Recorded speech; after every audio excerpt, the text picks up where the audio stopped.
شام تک بندے کی بس ہو جاتی، کھانا نہیں کھایا، پانی نہیں، یہ جسم کی غذا ہے جو اللہ تعالیٰ نے بندے کی صحت کے لیے، جسمانی طاقت کے لیے اس کو دی ہے۔ تو یہ جسم مٹی سے ہے، اس کی غذا بھی مٹی سے ہے، اور روح کا تعلق آسمانوں سے ہے، اللہ کے ساتھ ہے، اور اس کی غذا، اس کی جو ہے وہ خوشحالی اور اس کی تازگی وہ بھی آسمانوں سے، جو وحی کی شکل میں قرآن اترا ہے اور اللہ کے نبی کا فرمان ہے اس سے ہوتی ہے۔ وگرنہ دل وہ کلا بل ران علی قلوبہم ما کانوا یکسبون، اللہ کہتے ہیں ہرگز نہیں، بات جو پیچھے ہے وہ نہیں ہے، بلکہ وہ اعمال جو انہوں نے کیے ہیں ان کے دلوں پر وہ زنگ بن کے جو ہے وہ چڑھ چکے۔ نبی علیہ السلام نے فرمایا جب بندہ ایک گناہ کرتا ہے تو اس کے دل پر کالا داغ لگ جاتا ہے، نقطۃ سودا، اور اگر وہ معافی مانگ لیتا ہے، آنسو بہاتا ہے، اس دل کو پاک صاف کرنے کے لیے معافی مانگتا ہے تو وہ دھل جاتا ہے، جس طرح لکھا ہوا ریز کرنے سے صاف ہو جاتا ہے۔ لیکن اگر وہ معافی نہیں مانگتا، کوئی نہیں، دیکھی جائے گی، گناہ دے گناہ، جڑا سود کھائی جا رہے ہو کھائی جا رہے ہیں، جڑا ڈرامے فلمہ دیکھ رہے ہو دیکھی جا رہے ہیں، جڑا داڑھی کٹا رہے ہو کٹائی جا رہے ہیں، اللہ وہ کہتا ہے اللہ بڑا مہربان ہے، اللہ مہربان ہے، نبی جو ہے وہ شفاعت کریں گے، بیڑے پار جھولے لال، چل رہا ہے سب کچھ، ڈھول بج رہے ہیں، سگٹیں چل رہی ہیں، فلم ڈرامے ہو رہے ہیں، گھروں میں بے پردگی، اللہ بڑا مہربان ہے، اللہ بڑا مہربان ہے، اس میں کوئی شک نہیں۔ لیکن اللہ کس کے لیے مہربان ہے؟ الا من تاب، جس نے توبہ کر لی، چاہے وہ زمین و آسمان کے برابر گناہ لے آئے، اللہ اتنا مہربان ہے کہ اللہ کہتا ہے تو میرے پاس آ جا، بس میرے پاس آ جا، تجھے معافی دینا اور پھر تیرے لیے رحمتوں کے منہ کھولنا میرا کام ہے۔ الا من تاب وآمن وعمل صالحا ثم اهتدى، پھر سیدھا ہو جا، پھر سیدھا ہو جا۔ یہ نہیں ہے کہ توبہ توبہ اور پھر کوئی کا وہ بڑا، یہ چور بھی کہتے ہیں وہ اللہ کو بڑا ڈر لگتا ہے، جو دو نمبری کام کرنے والے سارے اللہ کو بڑا، وہ یار بہت ڈر ہے، اللہ کو بڑا ڈر لگتا، فلماں بنانے والے ڈرامے کر، غلط کام کر، اللہ کی مہربانی ہے ساڈا کاروبار چل رہا ہے، وہ بھی اللہ نو مان دے، لیکن اصل ماننا کیا ہے کہ اللہ کی بات کو ماننا، اللہ کے آگے جھک جانا، اللہ میں جیسا بھی ہوں تیرا ہوں، جیسا بھی ہوں اللہ تیرا ہوں، کمزور ہوں، نکما ہوں، ہلکے اعمال ہیں، اتنی مجھ سے نمازیں نوافل نہیں پڑھی جاتی، اتنا مجھ سے نیکیاں نہیں کی جاتی، لیکن اللہ جب بھی میں جھکتا ہوں تیرے گھر پہ جھکتا ہوں، میرا تیرے علاوہ کوئی ہے ہی نہیں جس کے آگے میری یہ پیشانی جھکے۔ رب کو رب ماننا اور پھر اس کے احکامات پر عمل کرنا۔ تو محترم بھائیوں، یہ ہم نے پتہ کیا سمجھ لیا ہے، دین کو ہم نے علیحدہ کر لیا ہے، دنیا کو علیحدہ کر لیا ہے، حالانکہ ایسا نہیں ہے۔ کیا اللہ کے نبی علیہ السلام دنیا نہیں چلا کے گئے؟ آپ کی 63 سالہ زندگی میں آپ کی شادیاں، ہم تو ایک ایک سے معاملات الجھائے بیٹھے ہیں، آپ کی کتنی شادیاں ہوئی تھی، آپ کے کتنے سسرالی تھے، آپ کے کتنے معاملات تھے، آپ نے سارے کر کے نہیں دکھائے؟ آپ کی شادی، آپ کی غمی، آپ کی خوشی، آپ کی تجارت، آپ کے لین دین، آپ کا وعدہ، آپ کا بولنا، آپ کا سونا، آپ کا جاگنا، آپ کا روزہ، آپ کا جہاد، آپ کی نماز، کون سی چیز ہے جو میرے نبی نے نہیں بتائی؟ ہم کہتے ہیں او جی دین نالو دنیا رکھنی بڑی اوکھی، جنی اوکھی بڑھائی جاؤ تے بڑھائی جاؤ، پھر دین آسان ہے لیکن دنیا کے معاملات ہم نے خود مشکل میں ڈالے۔ اللہ تعالیٰ نے ہمیں آسان دین دیا ہے، تو بھائیو یہ دین اور دنیا، یہ دونوں ہم اس کو ملا کے چلیں۔ دنیا میں ایسے رہے جیسے کوئی مسافر رہتا ہے، دین دنیا میں رہتے ہوئے آخرت کی تیاری کرے، اللہ سے رجوع کرے، اور پھر انشاءاللہ جب ہم اللہ کے ساتھ تعلق مضبوط کریں گے نا، دیکھو ہم میں سے ہر بندہ وہ کہتا ہے میرے فلاں افسر کے ساتھ تعلق ہے، یار کتنے کام آئے گا، وزیر اعظم نہ جیدے تعلق آؤ دی کا پیر ہی نہیں زمین پہ لگ دے، وہ کہتا کیا بات ہے، ڈائریکٹ فون کرو سفارش فلاں فلاں۔ لیکن بھائیو کبھی ہم نے یہ سوچا ہے کہ یہ سب بھی خود کسی کے محتاج ہیں، یہ سب جو ہے محدود اختیار کے مالک ہیں، اور ان کے پاس دفع اپنے اختیار اپنے بس میں نہیں ہوتے۔ آج یہ سپر پاور امریکہ بے بس ہو گیا، اللہ نے دکھا دیا کہ لمن الملک اليوم، اللہ قیامت والے دن بھی کہے گا وہ آج کس کی بادشاہی ہے، کوئی نہیں بولے گا، کوئی فرعون، کوئی نمرود، کوئی جابر، کوئی ڈکٹیٹر، کوئی لیڈر، کوئی وزیر، کوئی مشیر، سب گردن جھکائے ہوئے۔ لمن الملک اليوم، پھر اللہ خود ہی کہے گے للہ الواحد القہار، آج ایک اللہ کی جو بڑا زبردست ہے اس کی بادشاہی۔ اور دنیا کے اندر اگر اختیار ملے ہیں ان کو اللہ کے لیے استعمال کرو، اللہ نے جو بھی دیا ہے اللہ کے لیے استعمال کرو، کل انشاءاللہ یہ چیزیں کام آئے گی۔ اور اگر تم اپنی مدد چاہتے ہو تو پھر اللہ کے دین کی مدد کرو۔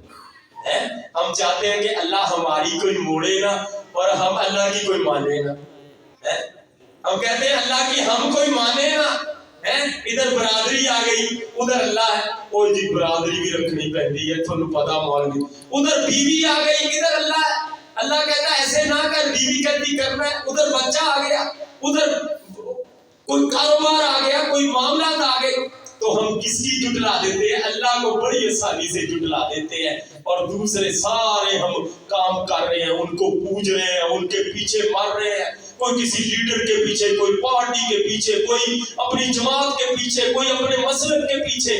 وہ اللہ کے لیے کیا کر رہے ہو بھائی؟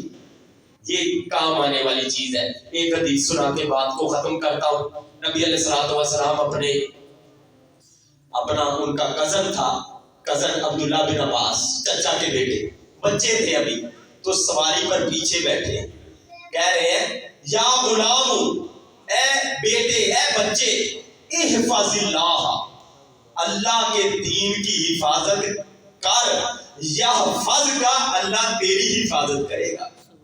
آج ہم کتنے غیر محفوظ ہیں، نہ عزت محفوظ، نہ جان محفوظ، نہ مال محفوظ، کافروں کے ہاتھوں ہم کھلونے بنے ہوئے، اور چند لوگ ہمارے جو ساتھ جو چاہتے ہیں حکومت کے اندر آ کے جو چاہتے ہیں کرتے ہیں، ہماری نہ کوئی چیز محفوظ ہے ہی نہیں۔ تو فرمایا اللہ کے دین کی حفاظت کر۔ اللہ نے قرآن مجید کے اندر بھی یہ بات کہی ہے، شرط اور جواب شرط، ان تنصر اللہ ینصرکم، اگر تم اللہ کی مدد کرو گے، یعنی اللہ کے دین کی مدد کرو گے، اللہ تمہاری مدد کرے، اللہ تمہاری مدد کرے، وَيُثَبِّتْ أَقْدَامَكُمْ، اور تمہارے قدموں کو ثابت کر دے، ثابت قدمی عطا کرے گا، کوئی تمہیں زمین سے اکھاڑ نہیں سکے گا۔ بڑی سے بڑی سپر پاوروں کو اللہ کہتے ہیں میں خود سنبھالوں گا، تو میرے دین کو لے کے کھڑا کر، میں تجھے دنیا میں بھی عزتیں دوں گا اور آخرت میں اپنی نعمتوں سے نوازوں گا۔ احفظ اللہ یحفظ کا، احفظ اللہ تجدہ تجاہک، اے بیٹے جب تو اللہ کے دین کی حفاظت کرے گا تو اللہ کو اپنی مدد کے لیے سامنے پائے گا، سامنے پائے گا۔ تو بھائیو جب ہمیں مدد کی ضرورت ہوتی ہے تو کون کام آتا ہے؟ ہمارا عقیدہ ہے نا کہ اللہ کام آتا ہے، تو اللہ نے مدد کو مشروط کر دیا ہے کہ اگر تم مجھ سے مدد مانگے گا تو پہلے تو پیش کر کے تو نے میرے دین کی کتنی مدد کی، اور میرا دین تیرے گھر کے اندر جو ہے اجڑ گیا، تیرے جسم پہ اپنی جگہ نہیں بنا سکا۔ وہ اللہ کے بندے، تو کس چہرے سے ہاتھ اٹھا کے مجھ سے مانگ رہا ہے؟ تو نے ملک کی بات کرتا ہے، دنیا کی بات کرتا ہے، تیرے 5-6 فٹ کے جسم پر میرا دین نافذ نہیں تو کر سکا، اپنے 4-5 مرلے کے گھر میں میرا دین نافذ نہیں کر سکا، تو دنیا میں میرے دین کو غالب کرنے کے کیا دعوے کرے گا؟ تو احفظ اللہ تجدہ تجاہک، وَإِذَا سَأَلْتَ فَاسْأَلِ اللَّهَ، جب بھی سوال کرنا ہے اللہ سے سوال. یہ اللہ کے نبی بتا رہے ہیں کس سے سوال کرنا ہے؟ اللہ سے مانگنا. بلکہ یہ بتایا کہ تیری جوتی کا تسمہ بھی ٹوٹ جائے تو تمہیں اللہ سے مانگنا. وَإِذَا سَأَلْتَ فَاسْأَلِ اللَّهَ وَإِذَا اسْتَعَنْتَ فَاسْتَعِنْ بِاللَّهِ. اور جب بھی تم نے مدد مانگنی ہے کس سے مانگنی ہے؟ اللہ سے. تو اس لیے بھائیو اپنے عقیدے کی اصلاح کرو، اور جب اللہ سے تعلق مضبوط ہوتے ہیں، عقیدے صحیح ہوتے ہیں تو عمل خود بخود صحیح ہو جاتے ہیں. اور جس کو پتا ہو کہ ابے نے بچا لینا ہے تو وہ پرواہ کرتا ہے کہ ابے کو پیسہ بڑا ہوا، سفارش بڑی ہے، کوئی بھی جو ہندا کرو. یہ بگڑے ہوئے نوجوان، یہ بگڑی ہوئی اولاد یہ کیا کر رہی؟ پیچھے سے پتا ہے ابے نے بچا. اور جس کو یہ ہے کہ فلاں نے بچا لینا ہے، اس کو فلانے کا نسبت ہے، فلانے کا تعلق ہے، فلانے دی جمعرات، فلانے کا مہاتا، فلانے کا سالانہ. تو وہ کہتا اللہ معاذ اللہ اللہ کو کیا انہوں نے بچا بچو لینا، اللہ دی منو نہ بس ان کو راضی رکھو، ان کی مٹھی گرم رکھو، اللہ بیڑے پار کر. وہ بھائیو نہیں، اللہ جیسا ڈر کسی کا دل میں نہیں ہونا چاہیے، اور اللہ جیسی محبت بھی کسی کی نہیں ہونی چاہیے. تو یہ ہے نبی علیہ السلام نے فرمایا تعرف الیہ فی الرخاء. یہ بس آخری جملہ کر کے بات کو ختم کرنے لگا. تعرف الیہ فی الرخاء، وہ اپنی خوشی میں اللہ کا تعارف رکھ. اپنی خوشی میں ہم کیا کہتے ہیں؟ او مولوی صاحب تسی مسیدے ٹھیک ہے گل کر لیں گے، اتنے بیاج نہیں کر لیتا نہیں کرنی کہ یہ خوشی نہ موقع، یہ کوئی روز روز ہونے. خوشی اج مینوں بھنگڑے پاؤن دیو، ماں نوں بھی نچن دیو، پیو نوں بھی نچن دیو.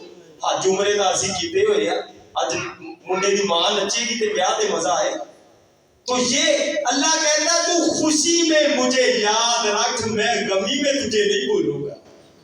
ہم غمی میں اللہ کو یاد کرتے ہیں، خوشی میں اللہ کو بھول جاتے ہیں. تو پھر اللہ ہماری مدد کیسے کرے گا؟ آج ساری قوم رو رہی ہے، کوئی مہنگائی کا رونا، کوئی بیماریوں کا رونا، کوئی پریشانیوں کا رونا. پتہ ہم سب کو ہے کہ یہ کس نے کرنے ہیں؟ اللہ نے. پتہ سب کو ہے لیکن اللہ سے رابطہ نہیں کرتے، اللہ سے یقین نہیں ہے. امریکہ پہ زیادہ یقین ہے، اپنے باس پہ زیادہ یقین ہے، اور دنیا داری پہ یقین ہے. اللہ پہ پتہ نہیں ہمیں کیوں یقین نہیں آتا کہ ہم اللہ سے جڑیں گے تو انشاءاللہ ہمارے سارے کام سیدھے ہو جائیں گے. اللہ تعالیٰ بات جو میں نے کی ہے مجھے بھی اور آپ سب کو اس پہ عمل کی توفیق دے. بھائیو زندگی کا کوئی پتہ نہیں. یہ بابا جانی جو پچھلے دنوں میں فوت ہوئے، افتخار احمد بابا جانی صاحب، تو یہ بھی اس مسجد کے بڑے پرانے نمازی تھے. میرے اپنے والد صاحب محمد صدیق صاحب وہ شروع سے اس مسجد کے نمازی، شروع سے وہ بھی فوت ہو گئے. اور اس مسجد کے عبد الباری بٹ صاحب ہیں، اور بھی ماسٹر رشید صاحب، یہ سب یہ ہمارے محلے کی مسجد ہے، میں ڈی ٹیم میں رہتا ہوں. تو یہ دنیا سے جا رہے ہیں. یہ کرسیوں پہ یہ صفوں میں پہلے کوئی اور بیٹھا ہوتا تھا، آج کوئی اور ہے. ایک وقت آئے گا کوئی اور آ جائے گا. تو اس لیے اپنی 60-70 سال کی زندگی جو ہے وہ 50,000 سال کے دن پر اگر ایک دن، باقی تو وہ نہ ختم ہونے، ایک دن 50,000 سال کا ہے تو اس زندگی کی کیا حیثیت رہ جاتی ہے؟ ایک 50, 60, 70 سال کی زندگی، اس میں بھی پتہ نہیں کتنی بیماریاں ہیں، کتنے مسائل ہیں. جوانی کی ایک تھوڑی سی مدت ہے، باقی بچپن، بڑھاپا، بیماری، پریشانی، کیا کچھ مسائل ہیں. تو اس کو آپ بنانے کے لیے اس اتنی بڑی زندگی کو خراب کر رہے ہو. لوگ آج نصیحتیں کرتے ہیں، وہ تو اتنے پیسے لا کے اتنا کی منافع کھٹن دے، وہ کڈا بے وقوف ہے یار، کالا تاجر ہے. آج انسان اپنی آخرت کی اتنی اہم چیز کو جو ہے یہ 50-60 سال کے لیے برباد کر رہا ہے. جھوٹ سے وہ کہتا ہے دولت آ جائے، میرا مکان بن جائے، آخر جاتی ہے جائے، میں جو ہے یہ سمیٹ لوں وہ سمیٹ لوں، بچوں کو بنا دوں. اس کو کوئی فکر نہیں ہے کہ میری اور میرے بچوں کی آخرت خراب نہ ہو جائے. اللہ ہمیں سمجھ کے عمل کی توفیق دے. وَأَقُولُ قَوْلِي هَٰذَا أَسْتَغْفِرُ اللَّهَ لِي وَلَكُمْ. تو اسی طرح بھائیو یہ تبلیغی جماعت والے ساتھی جو ہیں یہ کافی دور سے آئے ہیں، تو یہ بھی دین کے لیے نکلے.